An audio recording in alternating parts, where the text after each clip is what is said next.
Біз соны сол дипломнан ауылға емес, ауылдан дипломға деп өзгерту керек деп ұсыныс бердік. Балаға берілетін қаржы ол әлеуметтік жағдайына қарау емес, анасының жағдайына қарау емес, жалпы баланың болашағы үшін жалпы балдарға барлығына бірдей берілу керек деген мәселені қойып отырмыз. Мына жерді шетелдіктерге сатпау және жалға бермеу мәселесі бойынша. Солардың жауапсыздығы, солардың кейбір кезде мына ақшаға құмарлығы, сол елден жинап алған қаржыны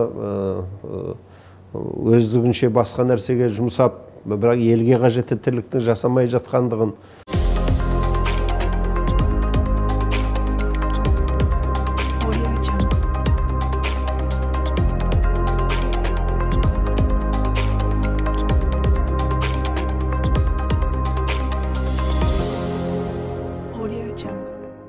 Арма ағайын, біздің бүгінгі сұхбатымыз белгілі саясаткер ауыл партиясының төрағасы Али Әбдікәрімұлы Бектаев мырзамен болмақ.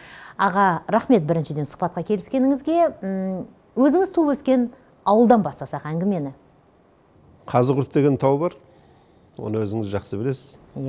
Қазығұрттың басында кеме қалған, ол әулие болмаса неге қалған деген қазақтың арасында өте үлкен бір аңыз бар.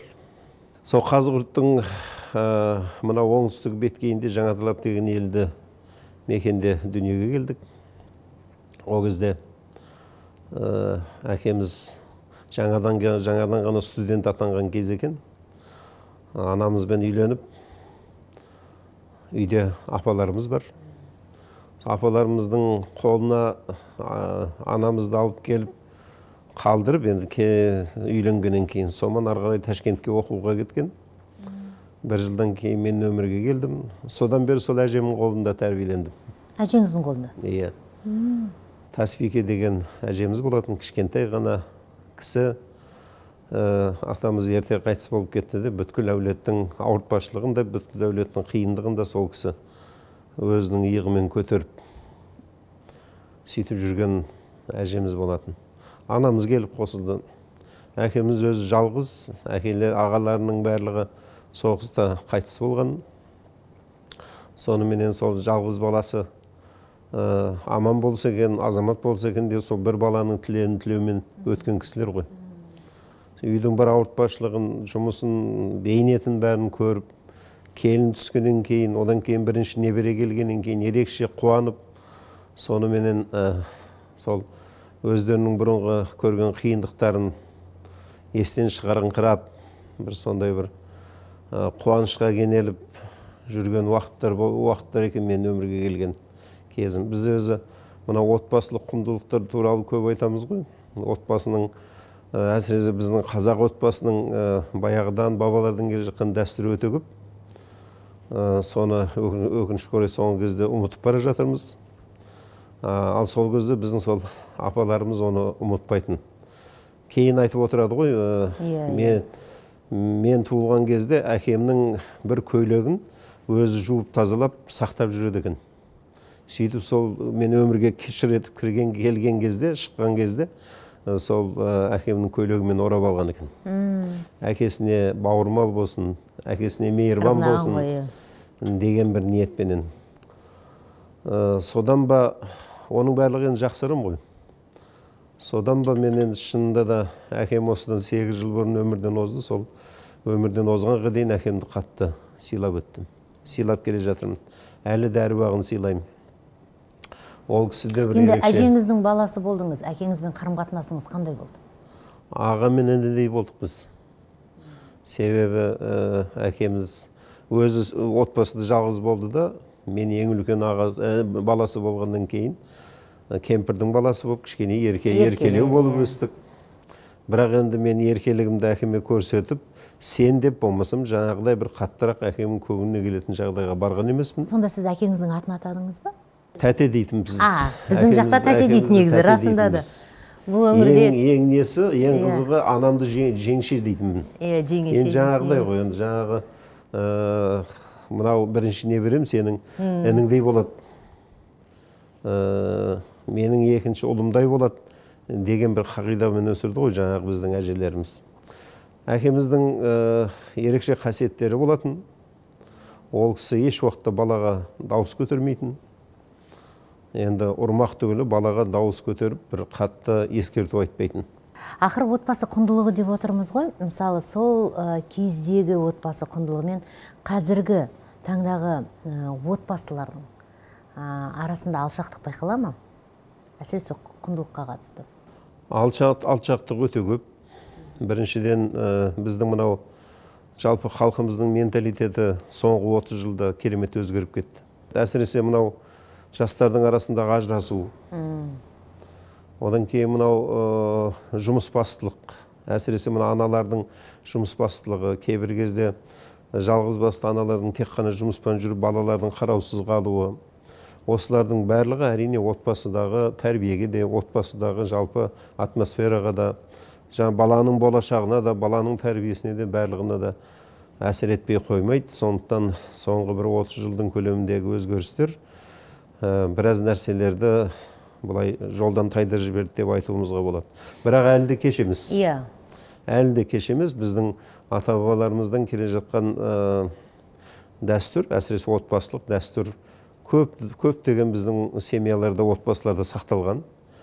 Көптеген азаматтар сол арқылы өзінің балдарын тәрбиелеп келе жатыр. Әсіресе ауылды жерде өте көп ондай жақсы қасиеттер, жақсы тәрбие, жаңағы әкенің орнын сыйлау, қыздың орнын сыйлау, қызға құрмет көрсету, үлкенді сыйлау, әсіресе көршіменен тату өмір сүру деген сияқты нәрселердің барлығы ауылдан кеткен жоқ. Сондықтан ауылдағы біздің ұлттық құндылықтарымыз, ол біздің жалпы халқымызға әлі де азық болады ғой деп ойлаймын. Енді сол ауылдан мысалы қазір көшіп жатқан халық көп, қалаға көшіп жатқан жастар көп. Енді себеп көріп қойған, әсер ететін факторлар да өте көп. Дегенмен мынау баланс бұзылып жатыр.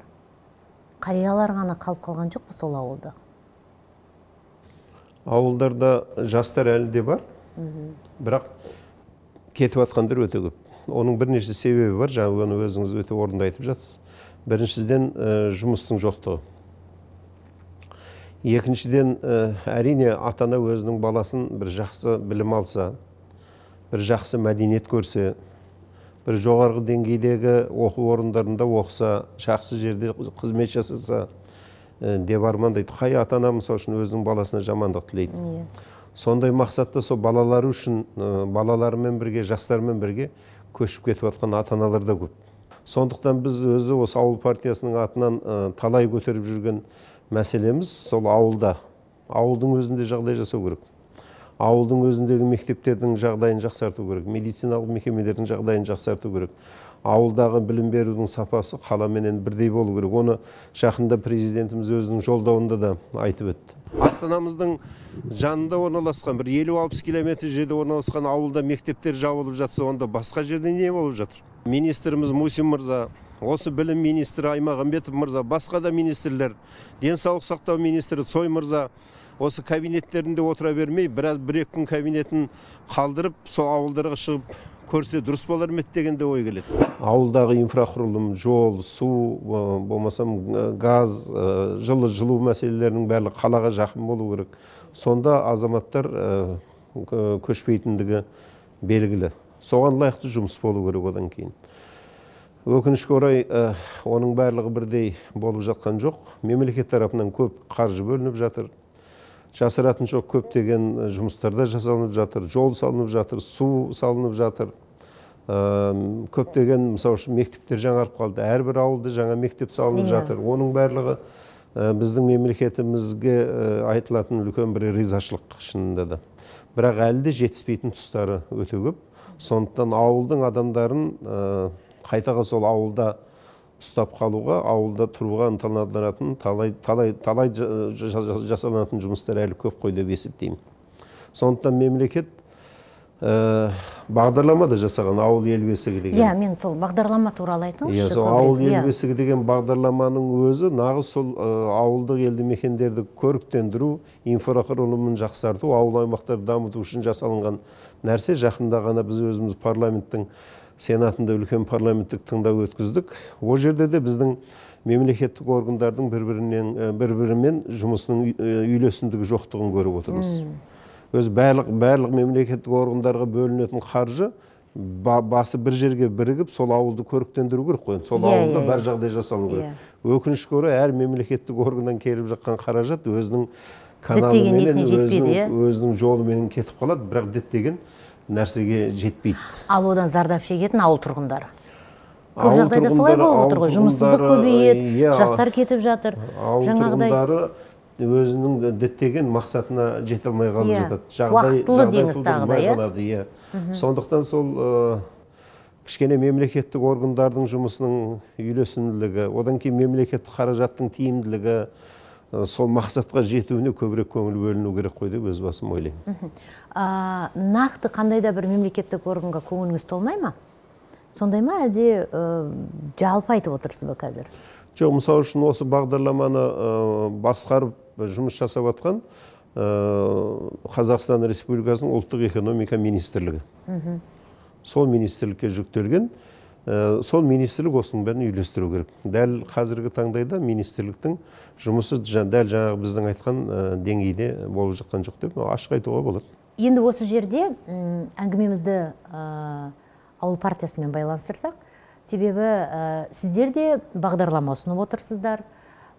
Сол бағдарламада негізгі дегендеріне тоқталсаңыз. Біріншіден, біз әрине бұл партия, бұл мемлекеттік орган емес, өзінің бюджеттен алатын қаражаты жоқ, бірақ біздің берілген ұсыныстар бойынша жаңағы ауыл ел бесігі деген бағдарламаға кіргізілген ұсыныстарымыз өте көп. Біз қазір тағы да бір ұсыныс енгізіп отырмыз. Мысалы үшін сол ауыл ел бесігі бағдарламасын сол ұлттық экономика министрлігінде емес, ауыл шаруашылығы министрлігіне беру керек деп отырмыз.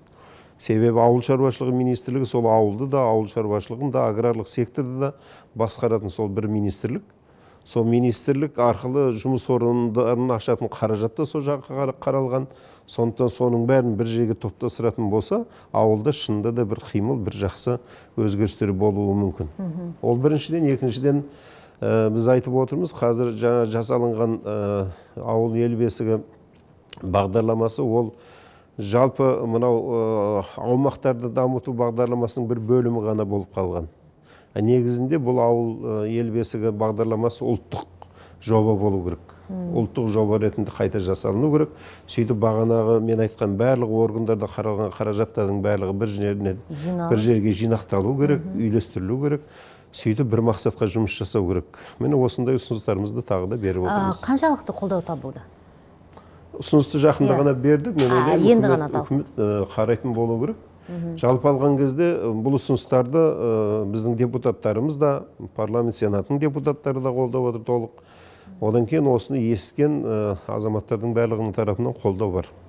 Әли аға, атының өзі үлкен жауапкершілікті талап ететін ел аманаты сауалнамасына тоқталсақ, 14 мәселені көтеріп отырсыздар. Негізгілеріне тоқталыңызшы. Ел аманаты сауалнамасын біз бір айдан астам жүргізіп жатырмыз. Енді негізгі мақсатымыз алда үлкен науқан келе жатыр, ол жасыратын ештеңе жоқ, сайлау. Біз сол парламенттік партия атану үшін көптеген жұмыс атқаруымыз керек, атқарып та жатырмыз қазір. Біздің негізгі мақсатымыз сол өзіміздің сайлауалды бағдарламамызға елмен ақылдаса отырып, елдің түйткілді айтқан мәселелерін бәрін жинақтай отырып, өзіміздің бағдарламамызға енгізу мақсатында бастағанбыз негізінде. Өзіңіз білесіз, аманат деген өте қазақ үшін өте үлкен, киелі сөз, оның салмағы да үлкен. Ол ұлттық сауалнаманы бастардың алдында біздің азаматтар әртүрлі әңгіме айтты. Мынау мәселе өте ауыр, бұны біз қоя тұрайық деген кезде біз біраз азаматтар соны толық қолдадық. Себебі енді өз мойнымызға алайық, бұл аманат болса да, міндет болса да, біраз нәрселерді біреу мойнына алып, ары қарай соны соңына дейін, мысалы үшін бақылауда ұстамаса, соңына дейін соның артында жүрмесе, соны іске асыру үшін жұмыс жасамаса, ештеңе еш уақытта да орындалмайды. Сондықтан елдің айтқан аманатын біз өзімізге арқалайтын жағдай жасайық деген мақсатта сауалнама ұйымдастырдық. Біріншіден, елдің арасында көп айтылып жүрген, осы елдің көкейінде жүрген бір 14 сауалды қойдық. Одан кейін ары қарай жаңағы біздің халыққа, тұрғындарға өздеріне мүмкіндік бердік. 15-16 қылып. Өзінің пікірін жазсын деп па? Өзіңіздің пікірлеріңізді жазсаңыздар деп. Қазір 130 мыңнан астам респондент сол біздің сауалнамаға қатысты. өте үлкен қызығушылық болып жатыр. Бұл біз үшін енді тек қана сайлауалды бағдарлама ғана емес, жалпы болашақта егер парламентке өтіп жатқан партия болатын болса, болашақта да осы бір қадағалап, тиісті органдардың алдына қойып, содан сұрап, талап ете отырып, бірнеше жылдар бойы қадағалауды қажет ететін мәселелер шықты деп айтуымызға болады. Әрине бір мәселені бір жылда болмаса бір күнде шешу мүмкін емес шығар. Бірақ жүйелі түрде сол айтылған мәселелерді бір бағдарламаға қосып, өзіміз бір жол картасын жасап, солай бір жүйелі түрде алдағы уақытта бірнеше жылдар бойы жұмыс жасайтын біз өзіміз бір жүк артып алдық деп айтқымыз келеді. Сол 14-тің ішінен бір негізгілерін айтыңыз шаған.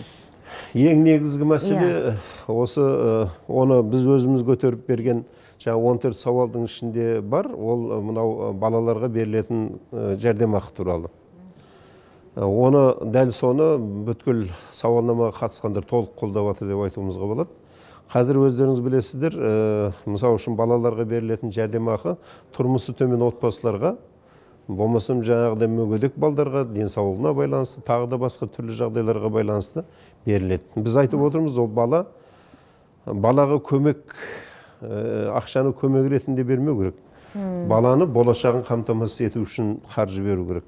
Сондықтан балаға берілетін қаржы ол әлеуметтік жағдайына қарап емес, анасының жағдайына қарап емес, жалпы баланың болашағы үшін, жалпы балдарға барлығына бірдей берілу керек деген мәселені қойып отырмыз.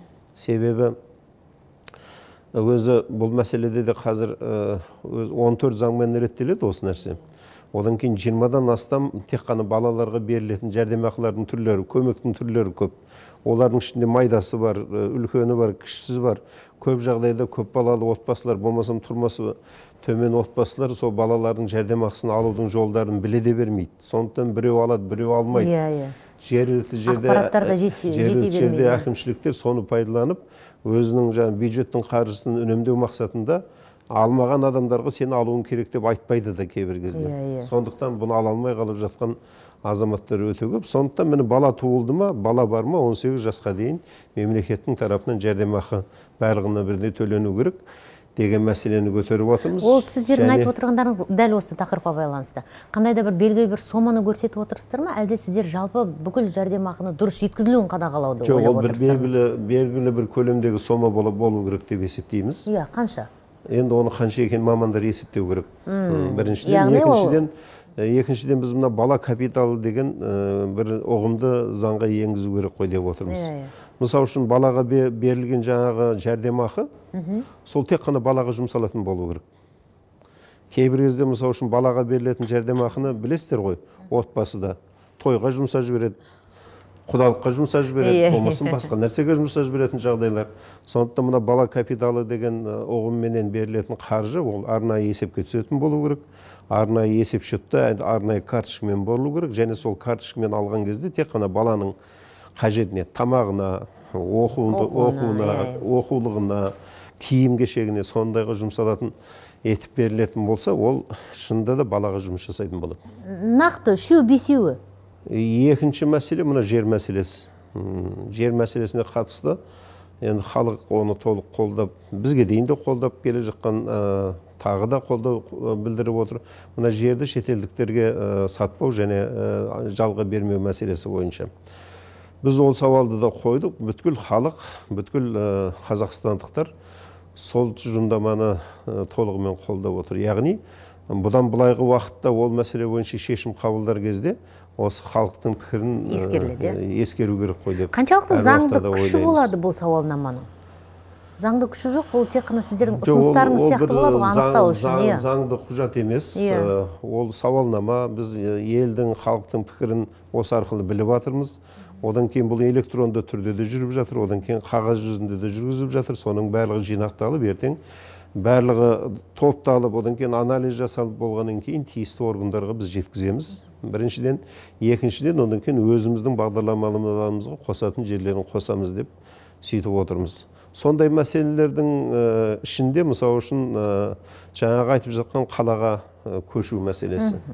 Халық көп көтеріп жатыр, біз қалаға көшеміз, бірақ қалада жағдай жасалынбайды деген сияқты мәселелер. Болашақта бұл да бір қаладағы ауылдан көшіп келген азаматтардың жағдайын бір бақылауға алып, көмектесу шараларын қарастыру әкімдіктермен бірге. Бұл да бір біздің партиямыздың атқаратын жұмысы болу керек екен ғой деген бір ой түйіндеп отырмыз. Бұл үшінші мәселе. Төртінші мәселе, мынау қазіргі айтылып жатқан жастардың оқу білімі туралы. Мысалы үшін жастар, ауылдағы жастардың білім деңгейі әрине мектептегі берілген білімге тікелей байланысты, ал мектептегі білімнің деңгейі, мұғалімдердің сапасы ол белгілі. Сондықтан ең бірінші мұғалімдердің сапасын реттеу мәселесі ол ең маңызды мәселе болу керек қой деп есептейміз. Мұғалімдердің сапасы сол мұғалімдер дайындайтын жоғарғы оқу орындарынан басталу керек негіз. Сондықтан педагогикалық университеттер, педагогикалық институттардың статусы да бөлек болу керек. Одан кейін сол мұғалім болып істеймін деп, қызмет етемін деп оқуға түскен балаларға қойылатын талап та бөлек болу керек. Сабақ берген кезде оқу барысында қойылатын талаптар да бөлек болу керек. Яғни сол 5 жыл оқима, 4 жыл оқима сол студенттер болашақта шынында да ұстаз болып шығатын жағдайда болу керек қой деп ойлаймыз. Ол қай жерге одан кейін ауылға баратын мұғалімдерге бөлекше жағдай жасалыну керек. Ерекше қосымша материалдық көмек көрсетілу керек, үй берілу керек болатын болса. Жағдай жасалу керек. Сөйтіп сол жерде тұрақтандырудың жолдарын қарастыру керек. Ол біріншіден, екіншіден мына балалардың жоғарғы оқу орны, ауылдың балалардың жоғарғы оқу орнына түсуіне қосымша жағдайлар жасалыну керек. Қазір 30%-ға дейін квота берілген ауылдық балдарды грантпен қабылдау үшін. Мен ойлаймын, ол аз. Әсіресе мына ауыл шаруашылығы мамандықтары бойынша 50%-ға дейін оны көтеру керек деп есептейміз. Біріншіден, екіншіден сол оқыған мемлекеттің есебінен білім алған балалар қайтадан ауылға барып жұмыс жасау керек. Біз сол мәселені заңға жақында енгізілді. Болашақта балдар өзінің мамандығы бойынша сол ауылда өз мамандығыменен жұмыс істеп, шынайы маман болып өсу керек қой, мысалы. Ал егер дәл өзінің бітірген мамандығы болмаған жағдайда ауылда? Ауылда мамандық болмауы мүмкін емес, себебі 200 мыңнан астам шаруа қожалықтар бар бізде. Қазақстан бойынша. Егер тек қана осы бағытта ғана болса табуы мүмкін дейсіз ғой, мысалы. Ал бізде қазіргі уақытта халықаралық қатынасты бітірген балаға ауылға бару. Жоқ, ауыл шаруашылығы бойынша айтып отырмын. Ал халықаралық қатынасқа қатысты мен қазір тағы да оған оралғым келіп отыр. Жаңа ауыл шаруашылығы мамандығы бойынша ауылда мамандар өте көп. Қазір ветеринарлық врачтардың орта жасы 49-50 болып отыр, мысалы. 59-60 болып отыр. Мен кешірім сұраймын. Ертең 2 жылдан кейін ветеринарлар қалмайды, мысалы үшін. Ертең малды кім қарайды, малды кім емдейді, мысалы үшін. Аурудың бәрі малдан. Сондықтан қазірден бастап сол мамандарды тұрақтандыру мәселесі, мамандарды дайындап, соларды жұмыспен қамту мәселесі, ол ауыл шаруашылығы министрі үшін де, білім министрі үшін де, одан кейін жергілікті әкімшіліктер үшін де өте негізгі, маңызды бір мәселенің бірі болу керек қой деп ойлаймыз. Ал енді жаңа халықаралық мамандықтар бойынша айтатын болсақ, мына бізде болашақ деген бағдарлама жұмыс жасап жатыр. Қазір өте маңызды бағдарлама. Тұңғыш президентіміздің бастамасымен басталды. Талай қазақтың жігіттері шетелдің ең алдыңғы қатарлы оқу орындарында оқып, білім алып, келіп қызмет жасап жатыр. Олар біздің мемлекетімізге әрине үлкен бір сапалы үлес қосатыны біздің ешқандай да күмәніміз жоқ. Ал бірақ солардың арасында ауылдан шыққан балдар 10%-ға да жетпейді. Шетелдегі білім, шетелдегі инновация, шетелдегі ғылым, шетелдегі технология ол ауылға да керек. Сондықтан ауылдың балдарын сол болашақ бағдарламасыменен оқытудың біраз механизмдерін жөндеу керек деп есептейміз. Ауылдың балдарының бірақ кемшілігі бар, ол ағылшын тілін жақсы білмейді. Ағылшын тілін жаңағы білмегеннен кейін олар ары қарай шетелге жіберілмейді. Шетелдік оқу орындарында. Тестерден өте бермейді. Сондықтан сол балаларды, ауылдың балдарын осы жерде кемінде 1 жыл, 1,5 жыл осы жерде мемлекеттің есебінен сол тіл мәселесіменен шет тіліне оқыту мәселесін қолға алу керек. Арнайы сол ауыл балдар үшін сондай бағдарлама жұмыс жасау керек. Біз тіпті партияның атынан қазір мынау дипломмен ауылға деген бағдарлама бар ғой. соның өзін өзгерту керек. Жап-жақсы басталған еді сол. Жап-жақсы бағдарлама, бірақ өкінішке орай соның өзі сиыр құйымшан танып кетті соңғы кездері. Соңғы кездері, рас ол. Соңғы кездері. Барған балдар тұрақтамайды, бір-екі ай істегеннен кейін пособиясын алады, сонымен кетіп қалып жатады. Бәрібір ауылда мамандық жетіспейді. Біз соны сол дипломмен ауылға емес, ауылдан дипломға деп өзгерту керек деп ұсыныс бердік.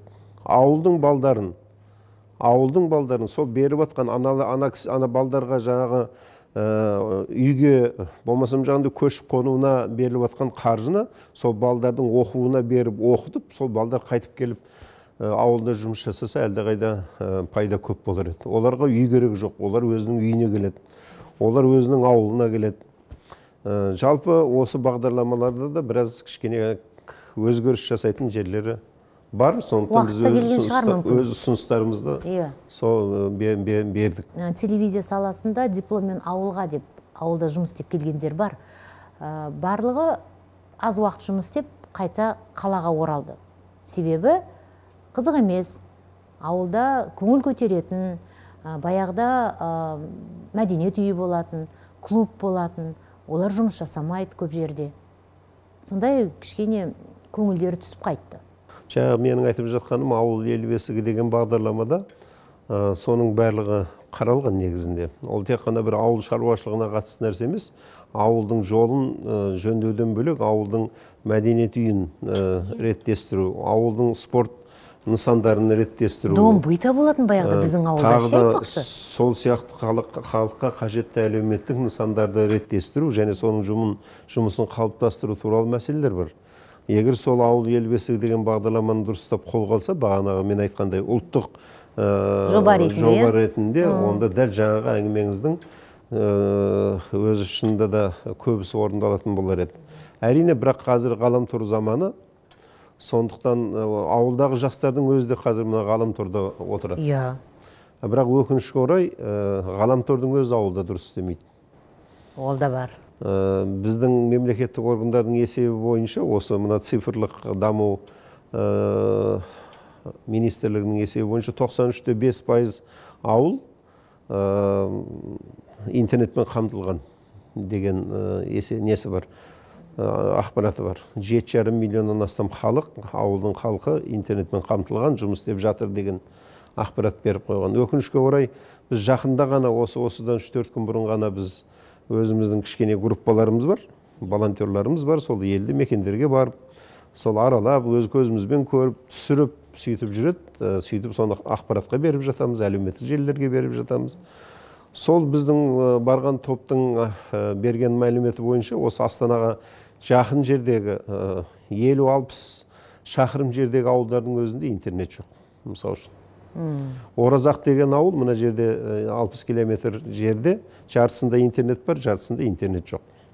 Осыдан 5 жыл бұрын сол жерде су алып, жаңадан үйлер салынған, жаңа кішігірім Мөлтек аудан салынған. Сол Мөлтек ауданда тіпті телефон байланысы да жасалынбаған. Интернет болса да жоқ.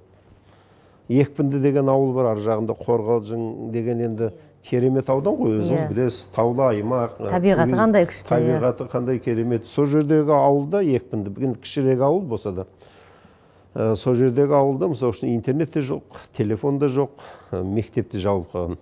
Мен өзім таңғаламын, мысалы үшін 60 километр жерде егер мектептер жабылып жатса, 600 километр жердегі ауылдарда не болады? Аға, енді шығармашылыққа келетін болсақ, сіз саясаттан бөлек өзіңіз кітап шығарасыз, өлең шығарасыз, сіздің өлеңізге белгілі композиторлар әндерін жазады, белгілі тұлғалар орындап жүр. Негізі мен өзімді ақынмын деп айтпаймын.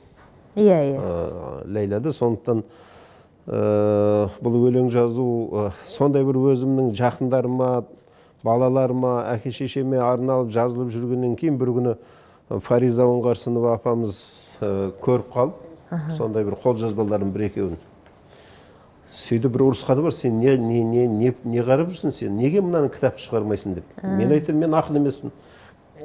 Кім айтты сен ақын емес деп? Мына өлеңдеріңе қарап мен саған басқаша баға беремін деп сөйтіп бір енді мақтап, мен өзімді бір не сөйтіп қойған шығар енді бір кішкене көтеріп. Бірақ сол бірінші кітапқа өзі алғы сөз жазып берді. Әлемді әрлеймін өлеңменен деген бірінші топтама шықты да. Соған сол кісі жазып берді. Содан кейін ба сол апамның батасы ма, сол апамыздың тілекшілігі ма, кейін оншамшы басқа да өлең жаза бастадық. Ауыл туралы, ел туралы, туған ел туралы, кейбір өмірдегі болып жатқан бір қиғаш мәселелер туралы жазыла бастады. Қандай тақырып сіздің жаныңызға жақын? Менде бір белгілі тақырып жоқ. Ол шынында да жаңа өзіңіз айтқандай ойға келіп қалған кезде, бір көкейге келген кезде жазылатын өлеңдер бар. Мен енді бірақ өлең оқып берейін сізге. Енді жаңағы сөздің бәрін бекерге айтып отқан жоқпын. Мен өзімді ақынмын деп есептемеймін.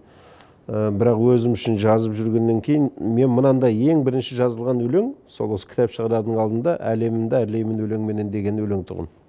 Осы жерде менің осы өлеңге деген, өзіме деген, өлең жазуыма деген жалпы қасиетіме бір кішкене не берілген сияқты. Баға дейміз ба, көз қарасымды көрсеткен сияқты ма. Әлемімді әрлеймін өлеңменен. Өрелісі өнердің өлең деген көкейтесті ойы бар қазағымның салты менен дәстүрі көнермеген. Қандай ақын демеңдер мұна мені. Бұлда тұрған алдымда сынақ еді, ағиық ақан сері бола алмаспын қазақы қара өлеңнің құлагері. Тоңғиықтан ағмаржан тере алмаспын, мықты ақынсың дегенге ер алмаспын. Мұқағали қасымдай жүрекменен туған жерді суреттеп бере алмаспын. Жырланған мен көңілдің еліктерін, ақынмын деп желпініп желікпедім.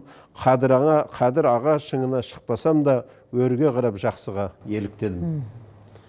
Тұманбайдай тұғырлы емеспін мен, ойыменен сезімін теңестірген, махаббатты аймалап өлеңімен айдарынан арудың желестірген, кеше менен бүгінді табыстырған, тереңдікті шайқалтып қағыстырған, қанатымды жұбандай жай алмаспын, бар әлемге қазақты таныстырған. Бірақ менің өзімнің әлемім бар, үлкенге де, кішіге де сәлемім бар, сезім ойдың өрмегін өрнектеген, оқырманым сен дағы өнерімді ал.